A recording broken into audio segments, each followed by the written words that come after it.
fun lesson science experiment and learning colors and shapes. At Kingdom Baby Shark Preschool, the Baby Shark Tank children enjoyed a joyful and exciting lesson today where they participated in a simple science experiment while also learning to recognize colors and basic shapes. Simple science experiment. The teacher prepared small cups, water, and simple materials so the children could observe what happens when different elements are mixed together.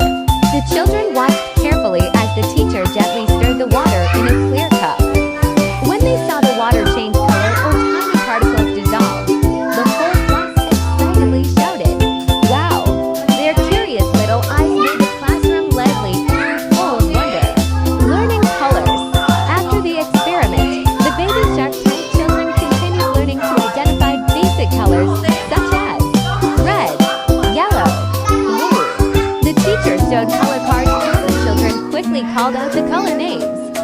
Some children even pointed to objects in the classroom that had the same colors, exploring shapes.